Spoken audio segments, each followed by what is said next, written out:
Three, two, one. You ready? You're listening to the Real Pineapple Podcast Network.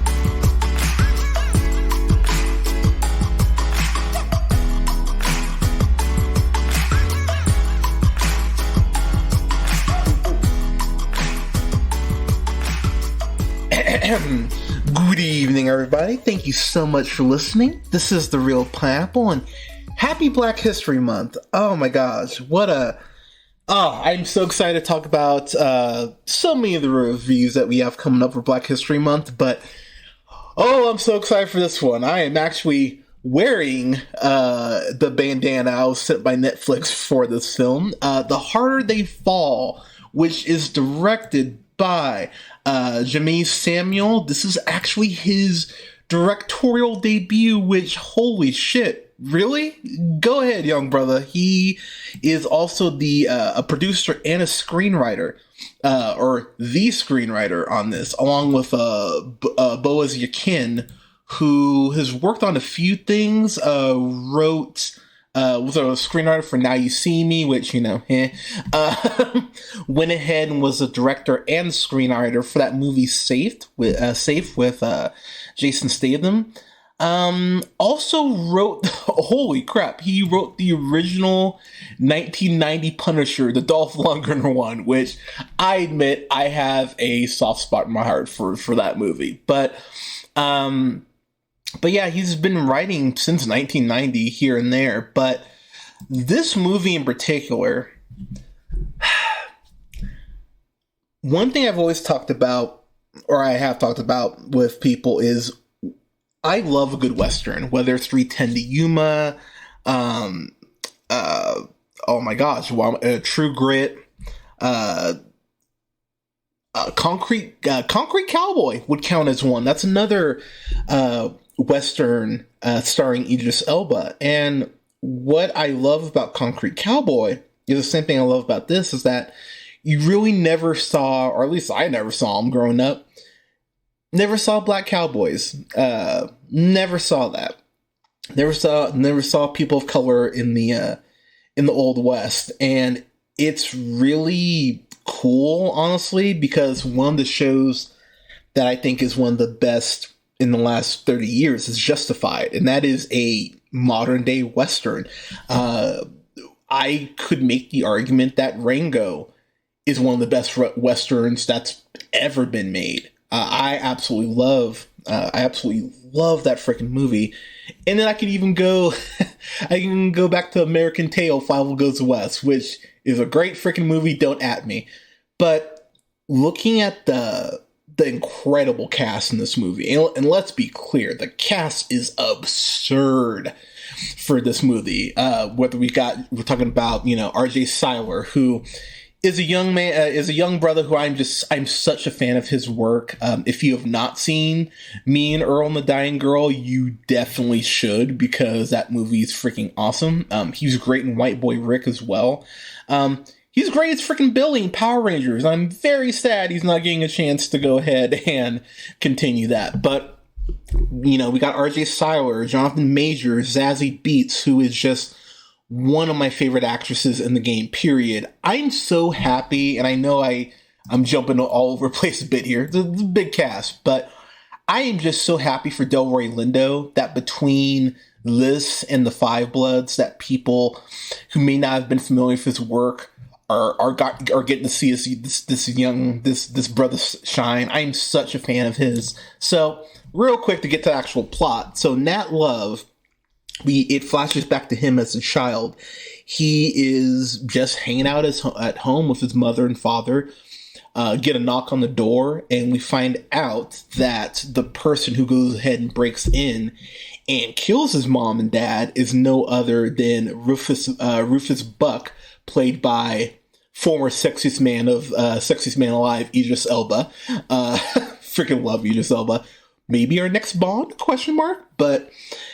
But Buck goes ahead, pulls a Kill Bill, essentially kills his parents, and then goes ahead and cuts this cross on Nat's forehead, which is fucking brutal, by the way that they actually show it. And so Nat Love, it's all about getting revenge. And what I love about this movie is that Nat Love has a group of people around him. And Nat early on has accepted the fact that even if I kill Rufus Buck, there's a very good chance that I'm not walking out of this alive. So he's accepted the fact that, this is one way in, no coming out. But he has this crew with him, of which he's got a bit of a complicated relationship. Zazie Beetz plays Stagecoach Mary, which I fucking love that name. She goes ahead and she really is an independent woman, which I horribly appreciate about this movie. But she has some history with Nat, which we go ahead and get into. But the thing about this movie in particular that I really enjoy is that it is very much just two teams of, or two gangs, two crews, as it were, of people looking to go ahead and just kind of take out the other. Sometimes it's just that simple. I always love seeing Edie Gaffigi in something. He plays Pickett. You of course know him from the Twilight films because he played Laurent, but you know him as Darwin from X-Men First Class. Fuck the way he was handled in that at the end, but you've seen him in not just The Harder They Fall, but in First Class, Gone Baby Gone. He's an incredible actor. Whenever he popped up in something, I'm always like, hell yeah, let's go. And the thing about this movie is that the vast array of characters. Lakeith Stanfield's Cherokee Bill is personally one of my favorite characters because he's very much kind of old school in the way that he goes, look, I am not a violent person. I'm somewhat paraphrasing, but I am not a violent person. But you are surrounded by very violent people right now. That's such a Western line that I fucking love. And something about the time period that the movie does take into account. There are a lot of white people talking shit in this. Like, a lot of white people who are just talking shit and being assholes. And the movie doesn't let anyone slide in that aspect, which is something I was like, thank God you are going ahead and actually laying that out.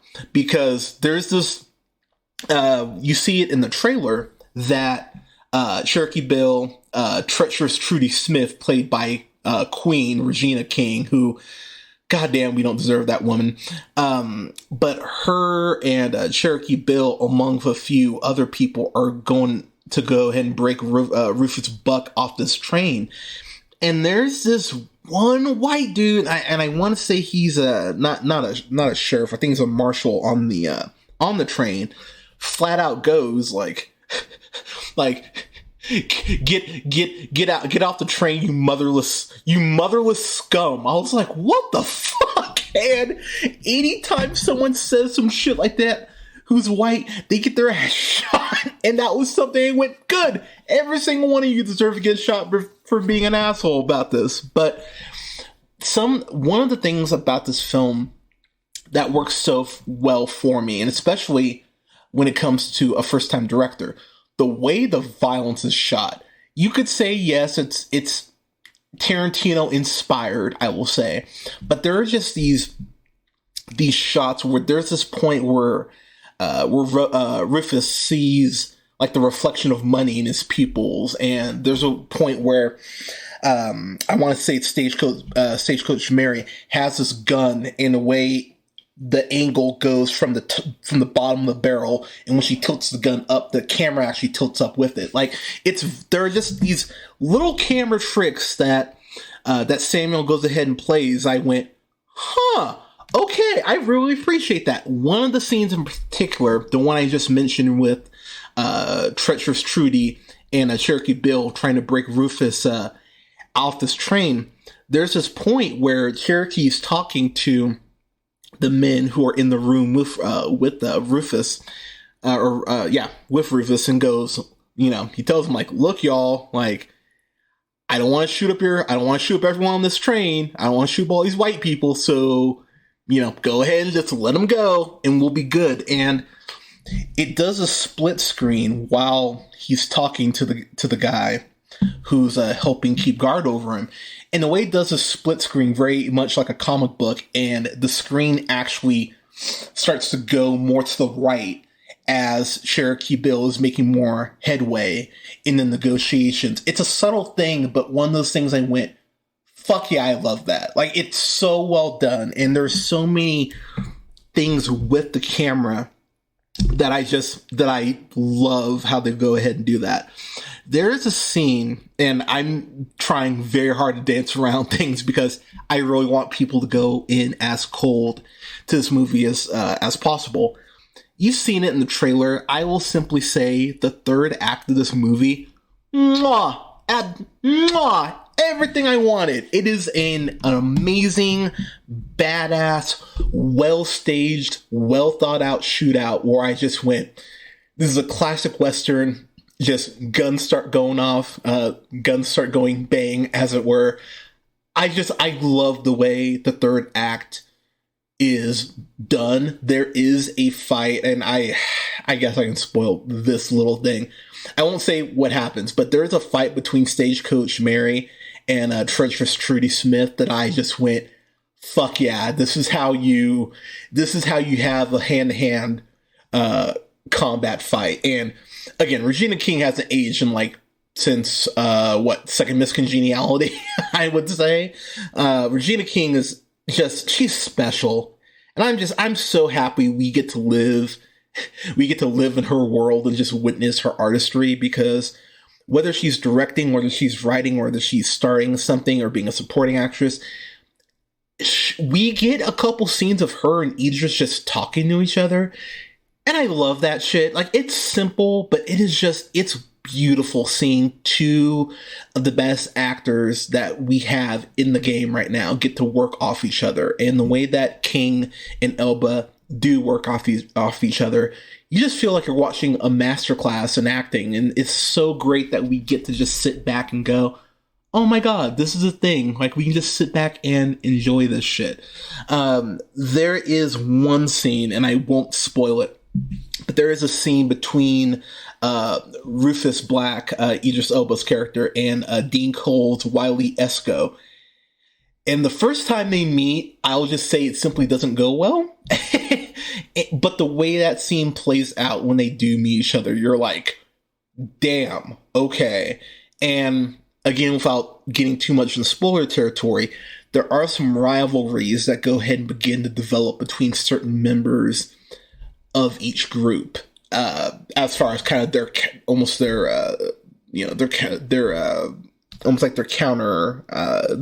version of that character on the opposite team.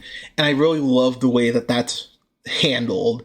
And so when you do get to that third act, it really does have weight as far as, okay, who's actually going to make it out of this? Who's going to die? Who's going to take, this person out potentially, as a part of the other team. And when you get to those moments, there is one death in here, and I will not spoil it, that genuinely broke my heart. I was like, oh, you motherfucker. And you'll know it when you get to it, because it is one of those, oh, no, sort of moments. But it ripped my heart out in the best way. And it's just, there's so much about this movie that, again, I would normally get into because, we typically go all spoilers, but this is one of those films that you really need to go in as cold as possible. Just know, I actually went back and watched the full trailer for this.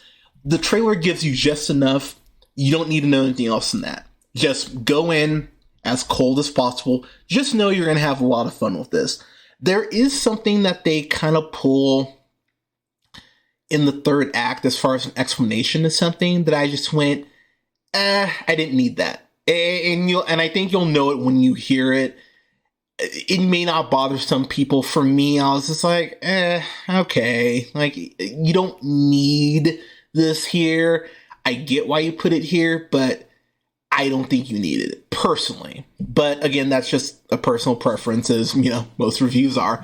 But it's still a movie that I just sat back and went, the score is absolutely perfect. The soundtrack is well worth your time. Whether it's the song "Black Woman" that plays, that's got I'm gonna butcher your name, Fatoumata Diawara, and of course Miss Lauryn Hill.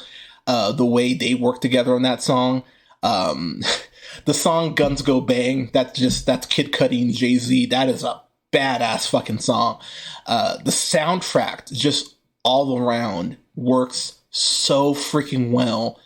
And I will say, white people don't use the word nincompoop.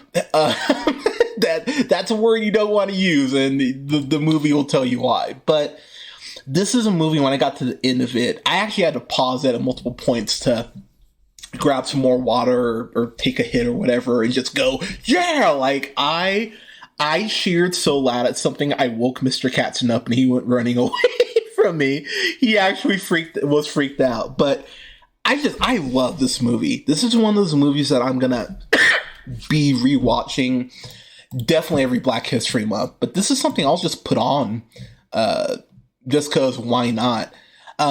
The last person I want to shout out is Danielle Deadwyler, who hasn't been in a lot of stuff. She's been in a few things. The last thing I do remember seeing her in was a couple years ago. This movie called The Devil to Pay, which if you've not seen that, you should definitely watch that shit.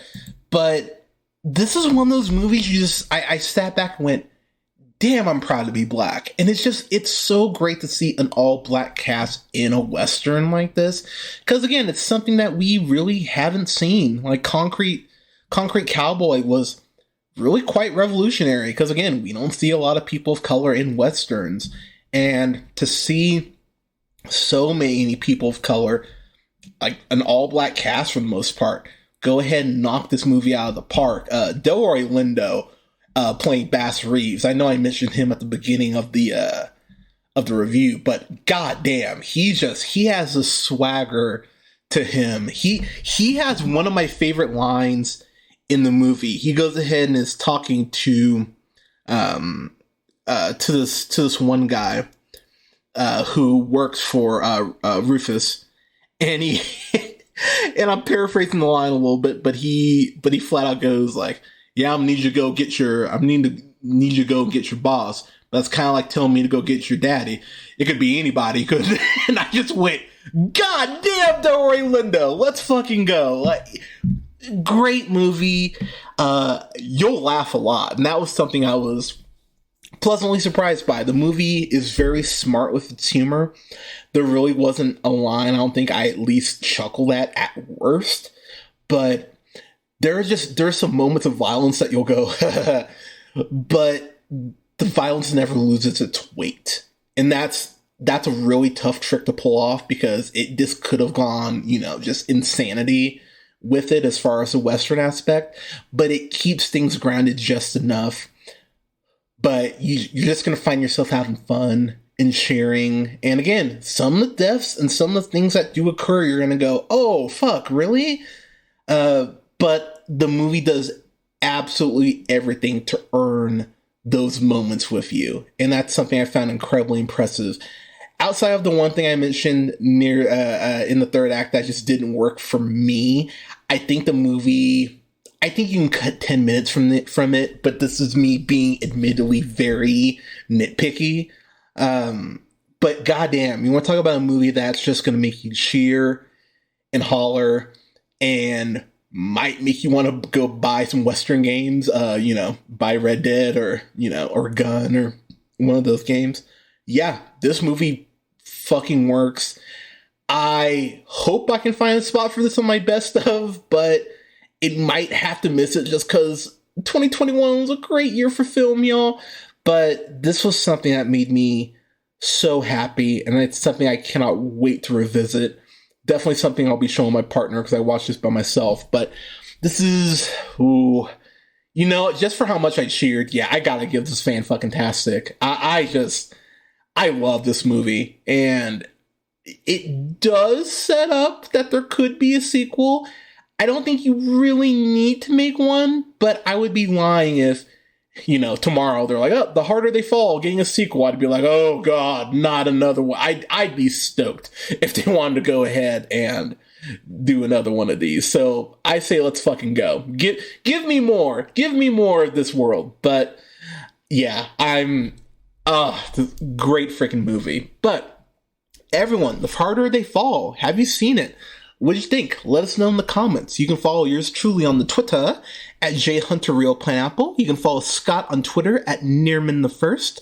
Don't forget to like, share, and subscribe. You can find us on SoundCloud, Apple and Google Podcasts, Podbean, Stitcher, and iHeartRadio, Spotify, and Amazon Music, to name a few spots at The Real Pineapple. You can find me on Twitch at twitch.tv/JHunterRealPineapple.